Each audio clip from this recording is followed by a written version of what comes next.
देखा वारंट लाना जरूरी रहता है। अगर कोई मुझे गिरफ्तार करने आ रहा है तो मैं बोलूंगा पहले वारंट लाओ तब मेरे को लेके जाना। तो अगर कोई भी अपराध कॉग्निजेबल है, अगर हिंदी में बात करें तो संज्ञेय अपराध है, तो इस मामले में पुलिस के पास ये अधिकार होता है कि वो हमें बिना वारंट गिरफ्तार कर सकती है। कानून में यहाँ पे हेल्प इसका कर सकता है या नहीं, बस इतना कानून तो। में अभी तक लड़के के लिए ऐसा कोई प्रावधान नहीं है। इससे बचने का क्या तरीका होता है? इससे बचने का जनरली ऐसा कोई प्रावधान नहीं है। हेलो नमस्कार दोस्तों, मैं हूं आपका होस्ट उदित सिंह राजपूत और आज हम स्वागत करने वाले हैं हमारे स्टूडियो में एडवोकेट ऋचा मित्तल मैम का। नमस्कार ma'am. Thank you Udit for inviting me on this platform. Great. मैं आप सभी को बताना चाहूंगा कि ऋचा मित्तल मैम फाउंडर हैं vision judiciary. Ma'am, main purpose था हमारा आपको यहाँ पे इनवाइट करने का कि हम चाहते हैं कि नॉर्मल लोग जो हैं जिनको कानून नहीं पता होते, ऐसे हमारे देश के कई सारे नागरिक हैं जो कम नॉलेज के कारण कभी ना कभी गलत काम में फंस जाते हैं और पुलिस उनको बहुत बुरी तरीके से ट्रीट करती है। ऐसे काफी सारे कानून हैं जो आम जनता को पता होने ही चाहिए, जो कि बहुत कम लोगों को पता होता है, तो उसके बारे में थोड़ी जानकारी दीजिए। ठीक है उदित, तो इस चीज की शुरुआत में एक लीगल मैक्सिम जिसको हम बोलते हैं अपनी लॉ लैंग्वेज में, उसके साथ करूंगी। और वो लीगल मैक्सिम है ignorance of law is no excuse. It means कि ये प्रिजम्पशन है इंडिया में कि अगर आप भारत में रह रहे हैं तो आपको भारत का कानून पता है, आपको भारत की विधि पता है। परंतु ये जो चीज़ है ये आपकी एक प्रोफेशनल लेवल पे चली गई है। पर अगर हम आम नागरिक की बात करें या आम जनता की बात करें तो उनको तो शायद कानून ही नहीं पता, तो इस मैक्सिम का क्या ही मतलब पता होगा। तो कुछ कानून ऐसे हैं जिनकी जानकारी प्रत्येक नागरिक को होनी चाहिए। तो आप इस संबंध में मेरे से किस कानून के बारे में जानकारी लेना चाहते हैं, तो प्लीज एक्सप्लेन। तो मतलब मैं ये जानना चाहता हूँ कि हम जितने भी हम कानून जानते हैं, हम तो बस टीवी देख के, मूवीज देख देख के सीखे हैं कि अदालत के अंदर क्या होता है, ऑर्डर ऑर्डर कोई भी बीच में घुसाता है, आई ऑब्जेक्शन माय लॉर्ड कह के। तो काफी बार ये भी हुआ है कि किसी को भी पुलिस उठा के ले जाती है अपनी मर्जी से। तो पुलिस को जनता को मारने का कब अधिकार है? और मैंने ये भी देखा है वारंट लाना जरूरी रहता है। अगर कोई मुझे गिरफ्तार करने आ रहा है तो मैं बोलूंगा पहले वारंट लाओ तब मेरे को लेके जाना। तो ये कंपलसरी होता है या फिर अलग अलग कंडीशन होता है? तो इसके संबंध में प्रावधान जो है वो भारतीय नागरिक सुरक्षा संहिता में दिए गए हैं, जो कि पहले था कोड ऑफ क्रिमिनल प्रोसीजर था, जिसको अभी हाल ही में हमारी सरकार ने 2023 में रिप्लेस कर दिया है भारतीय नागरिक सुरक्षा संहिता से। तो जैसे कि एक्ट का नाम ही है भारतीय नागरिक सुरक्षा संहिता, मतलब भारत के नागरिकों के लिए बनाई गई संहिता। तो इसी में एक सेक्शन है सेक्शन 35, जिसमें ये प्रावधान दिए गए हैं कि कब पुलिस किसी को बिना वारंट गिरफ्तार कर सकती है। ऐसा प्रत्येक मामला नहीं है, प्रत्येक केस नहीं है जिसमें पुलिस आपको बिना वारंट गिरफ्तार कर सके। किन किन केसेस में, किन किन मामलों में पुलिस आपको बिना वारंट गिरफ्तार कर सकती है, उसकी पहले से ही लिस्ट हमारे यहाँ पर दी गई है। जिसमें से एक फेमस ये है कि अगर कोई भी व्यक्ति कॉग्निजेबल ऑफेंस करता है। अब ये कॉग्निजेबल ऑफेंस क्या होता है? तो भारतीय नागरिक सुरक्षा संहिता में एक अनुसूची दे रखी है। उस अनुसूची में बताया गया है कि ये ऑफेंस कॉग्निजेबल होगा, ये ऑफेंस कॉग्निजेबल नहीं होगा। जैसे कि मर्डर एक कॉग्निजेबल ऑफेंस है, तो अगर कोई भी अपराध कॉग्निजेबल है, अगर हिंदी में बात करें तो संज्ञेय अपराध है, तो इस मामले में पुलिस के पास ये अधिकार होता है कि वो हमें बिना वारंट गिरफ्तार कर सकती है। तो ऐसे 8 से 10 हमारे पास केसेस दे रखे हैं जिसमें पुलिस हमें बिना वारंट गिरफ्तार कर सकती है। अदरवाइज पुलिस के पास अथॉरिटी नहीं है कि हमें बिना वारंट गिरफ्तार करे। ओके, कुछ नई चीज सीखने को मिली आज। तो एक और क्वेश्चन मेरा ये था कि कभी कभी हम ट्रैफिक में फंस जाते हैं, हेलमेट नहीं होता, लाइसेंस नहीं होता। मान ली घर पे है मेरा लाइसेंस, बट पुलिस वाले ने, ट्रैफिक पुलिस ने मुझे रोका और बोलता है कि लाइसेंस दिखाओ, नहीं है तो जुर्माना। तो इससे बचने का क्या तरीका होता है? इससे बचने का जनरली ऐसा कोई प्रावधान नहीं है। अगर जुर्माना है तो जुर्माना आपको देना ही पड़ेगा, क्योंकि यहाँ से जो गलती हुई है वो आपके पार्ट से हुई है ना। तो जुर्माने से बचने का कोई भी प्रावधान नहीं है, क्योंकि आपकी तरफ से ही आपकी लीगल ड्यूटी को ब्रीच किया गया है। तो ये कंपलसरी है कि मेरा लाइसेंस है, बना हुआ है, जी, बट हमेशा लेके ही चलना पड़ेगा? देखिए जागरूक नागरिक होने के नाते मैं एक आपको यही सलाह दूंगी कि आप अपने लाइसेंस को लेके चलिए। और आजकल हम देखते हैं कि डिजी लॉकर की भी हमें सुविधा मिल चुकी है, तो उस डिजी लॉकर में आप अपने इम्पोर्टेंट जो मतलब डॉक्यूमेंट लाइसेंस का हैं फोटो भी चल जाएगा? फोटो भी चल जाएगा। ऐसा जरूरी नहीं है कि बिल्कुल वही लाइसेंस या जो ओरिजिनल लाइसेंस है वही आप लेके जाएं। तो यानी कि कोई पुलिस वाला मुझे पकड़ता है लाइसेंस के लिए, जी, तो मैं घर पे फोन लगा के बोल सकता हूँ कि ड्रॉज में मेरा लाइसेंस है, मुझे फोटो क्लिक फोटो करके दे दो? क्लिक करके दे दीजिए। क्यों? क्योंकि आजकल हमारे यहाँ पर इलेक्ट्रॉनिक मीडिया या फिर हम बोले ना इलेक्ट्रॉनिक एविडेंस की मान्यताएं बहुत बढ़ती जा रही हैं। अभी हाल ही में सरकार ने भारतीय साक्ष्य अधिनियम पारित किया और उसमें जोड़ा कि डॉक्यूमेंट में इलेक्ट्रॉनिक डॉक्यूमेंट भी सारे आएंगे। अब ओके। इलेक्ट्रॉनिक डॉक्यूमेंट वो आपके फोन के माध्यम से लिया जाए, पीडीएफ के माध्यम से लिया जाए या किसी भी माध्यम से लिया जाए, वो आपका डॉक्यूमेंट की श्रेणी में ही आएगा। ओके। अभी थोड़ा सा हटके क्वेश्चन है, थोड़ा सा फनी भी हो सकता है। जी, लेट्स सपोज मैंने इंजीनियरिंग की हुई है, ठीक है। तो अब मुझे एडवोकेट बनना है, जी। तो कोई एज लिमिट होती है क्या एलएलबी एलएलएम करने की, नहीं, या फिर कभी भी कोई कानून एलएलबी की करने की पढ़ाई? कोई भी एज लिमिट नहीं है। जैसा कि मैंने आपको स्टार्टिंग में बताया था, ignorance of law is no excuse, है ना, कि इग्नोरेंस ऑफ लॉ को एक्सक्यूज ही नहीं है। तो आपका मन है कि मैं 40 साल की उम्र में लॉ की जानकारी लूं, मैं 35 साल की उम्र में लॉ की जानकारी लूं, या 50 साल की उम्र में लॉ की कोई जानकारी लूं, तो इसमें आपकी एज की कोई भी बाउंडेशन नहीं है। आप भारत के नागरिक हैं, आप किसी भी एज पर किसी भी संस्था में एडमिशन लेके लॉ की जानकारी बिल्कुल ले सकते हैं। तो बहुत अच्छी बात है। तो विजन जुडिशरी, थोड़ा सा उसके बारे में बताइए कि क्या है? विजन जुडिशरी की शुरुआत हमने नवंबर 2020 से करी थी, जिसमें हमारा मेन फोकस रहता है कि हम कॉम्पिटिटिव एग्जाम्स की तैयारी कराते हैं। पर कॉम्पिटिटिव एग्जाम से ज़्यादा हम बच्चों को तैयार करते हैं लॉ की नॉलेज लेने के लिए। विजन जुडिशरी में बच्चे को एज अ कोचिंग इंस्टीट्यूट की तरह नहीं पढ़ाया जाता, ऐसे पढ़ाया जाता है जैसे कि पर्सनल केवल एक ही स्टूडेंट के साथ हमारा इंटरेक्शन चल तो रहा है। कौन से कॉम्पिटिटिव एग्जाम्स हैं जिनकी आप प्रिपरेशन करवाते हम सिविल जज की प्रिपरेशन करवाते हैं और साथ ही साथ एडीपीओ की भी प्रिपरेशन करवाई जाती है। और हमारे अगर प्री का बैच है तो उस प्री के बैच में केवल हम प्री की प्रिपरेशन नहीं करवाते।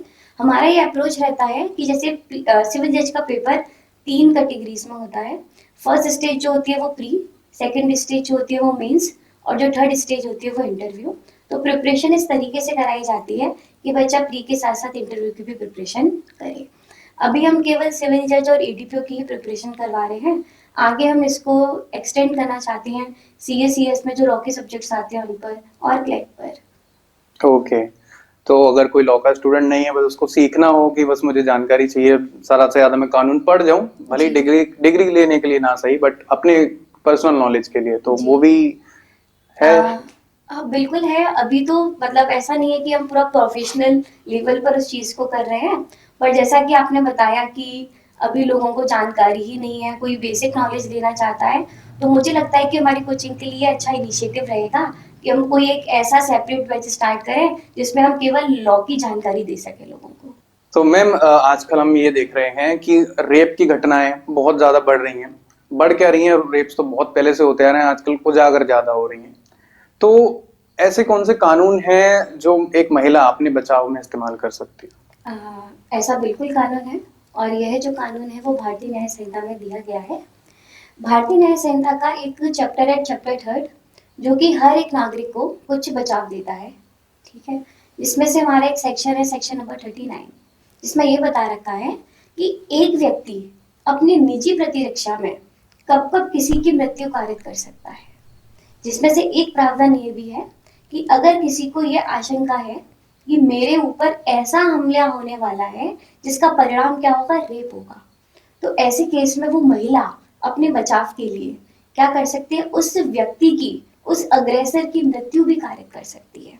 इसके अलावा आप सपोज करिए कि आप अपनी किसी फ्रेंड के साथ कहीं गए और कुछ लोगों ने उस पर हमला कर दिया और आपको ऐसा लगता है कि उस हमले का परिणाम रेप होगा, तो ऐसे केस में वो केवल महिला ही नहीं उनकी मृत्यु कारित कर सकती है, बल्कि आप उस महिला के बचाव में भी उन व्यक्तियों की मृत्यु कारित कर सकते हैं। तो ये जो मृत्यु कारित करने का प्रावधान है, या जो मृत्यु कारित करने का जो प्रावधान दिया गया अपने बचाव में, वो एक महिला भी इस्तेमाल कर सकती है, और साथ के साथ में कोई और व्यक्ति भी महिला की रक्षा के लिए इस अधिकार को एक्सरसाइज कर सकता है, ताकि उस महिला की जान बचाई जा सके, या महिला के अगेंस्ट में जो रेप का ऑफेंस होने वाला है उसको बचाया जा सके। मैं आपको ये भी जानकारी देना चाहती हूँ कि रेप के अलावा वहाँ पे कुछ ऐसी कैटेगरीज दे रखी है जिनमें हम उनकी मृत्यु कारित कर सकते हैं। जैसे कि मेरे पर या आप पर किसी ने हमला किया और हमें आशंका है कि उस हमले का परिणाम क्या होगा, हमारी मृत्यु होगी या हमें बहुत ज्यादा ग्रीवियस हर्ट हो जाएगी। तो ऐसे केस में उस मृत्यु से बचने के लिए या उस ग्रीवियस हर्ट से बचने के लिए हम किसी की मृत्यु भी कारित कर सकते हैं। ओके, तो अगर किसी की इस दौरान हत्या कर दी गई जी तो जो आरोपी है जी उसके पेरेंट्स साइड से या फिर उसके घर के साइड से अगर एक महिला पर केस किया जाता है कि जी। इसने इस कानून का गलत फायदा उठाते हुए इसकी जी हत्या कर दी, जी तो क्या एक्शन होगा?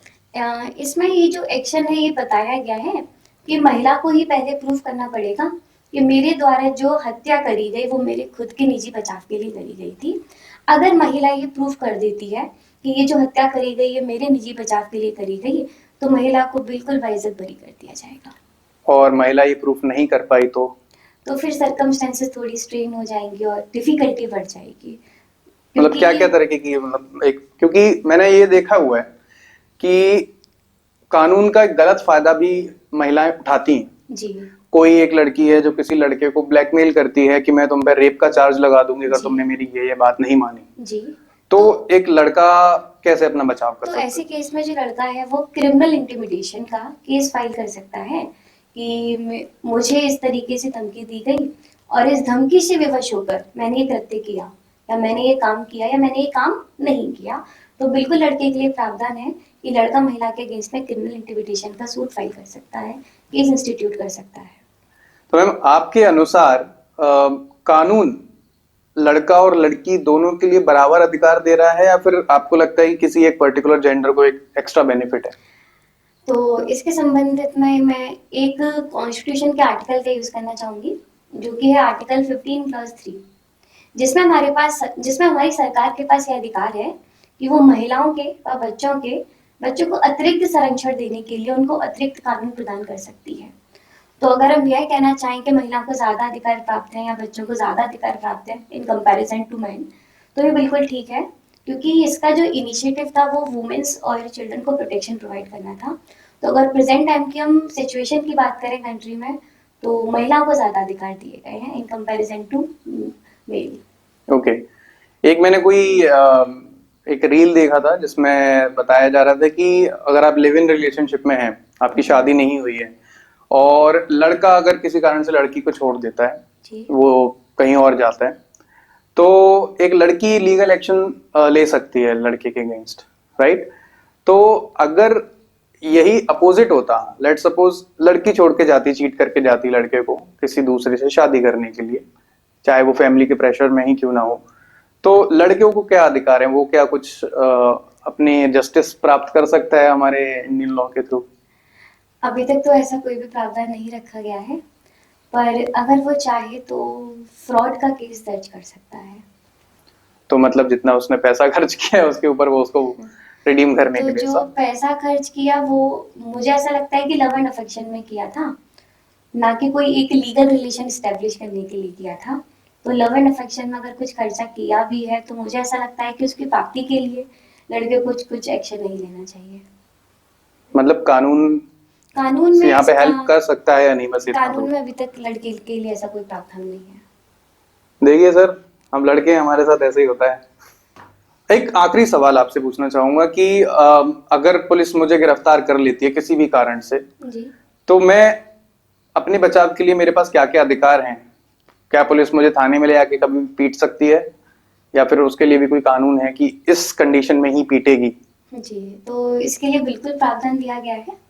तो जैसा कि आपने बोला कि अगर आपको पुलिस गिरफ्तार कर लेती है तो आपके पास क्या क्या अधिकार है, तो जो आपके अधिकारों की विवेचना करी गई है वो हमारे कॉन्स्टिट्यूशन के आर्टिकल 22 में भी करी गई है और साथ ही साथ में भारतीय नागरिक सुरक्षा संहिता में भी करी गई है। तो आपके पास पहला अधिकार ये है कि आप पुलिस वालों से ये पूछ सकते हैं कि आपने मुझे किन ग्राउंड्स पर अरेस्ट किया है। दूसरा, आप पुलिस वालों से ये पूछ सकते हैं कि आपने मुझे गिरफ्तार तो कर लिया, मेरी गिरफ्तारी की सूचना किसको दी जाए, मेरी या तो फैमिली को दी जाए या मेरे रिलेटिव को दी जाए। इसी के साथ साथ आपके पास एक मौका रहता है कि आप अपने किसी लीगल प्रैक्टिशनर को बुला सकते हैं, अपने चॉइस के किसी एडवोकेट को बुला सकते हैं और उसे अपने केस में तुरंत एंगेज कर सकते हैं। और साथ ही साथ में आप पुलिस से ये पूछ सकते हैं कि अगर आपने मुझे गिरफ्तार किया है तो ये जो अपराध मेरे द्वारा किया गया जिसकी आप आशंका जता रहे हैं, तो ऐसे केस में मुझे बेल मिलेगी या फिर नहीं मिलेगी। रहा बात थर्ड डिग्री का, तो पुलिस वाले के पास ऐसा कोई अधिकार नहीं है जिसमें वो थर्ड डिग्री टॉर्चर का यूज आपके अगेंस्ट में कर सके। ओके, तो मैम ये जो विजन जुडिशरी आपकी जो कोचिंग क्लासेस हैं, ये कहाँ पर हैं, अवेलेबल हैं, और कैसे इसको ज्वाइन किया जाए? गोविंदपुरी पर है। ग्वालियर के अंदर गोविंदपुरी में? ग्वालियर के अंदर गोविंदपुरी पर एक बिग शॉप है काफी फेमस गोविंदपुरी चौराहे पर, Okay. वहां से ही विजन जुडिशरी आपको इजीली अवेलेबल रहेगी। ओके, तो जो भी लोग इस वीडियो को देख रहे हैं, स्क्रीन पर मैम का नंबर शो कर रहा होगा इस समय आपको, तो आप डायरेक्ट काउंसलिंग भी ले सकते हैं। तो मैम, आप हमारे दर्शकों से कुछ कहना चाहेंगी? हाँ बिल्कुल, मैं यह कहना चाहूँगी कि अगर आपका किसी भी लीगल पॉइंट पर कोई डाउट है तो आप कमेंट में उस डाउट को लिखिए, और फ्यूचर में हम उदित जी के साथ दोबारा से कोई सेशन करेंगे और आपके उन क्वेश्चंस का आंसर देंगे। Thank you so much ma'am. तो थैंक्स फॉर वॉचिंग गाइस, ये थी एडवोकेट ऋचा मित्तल मैम, और एक बार फिर से बहुत बहुत धन्यवाद हमारे शो में आने के लिए।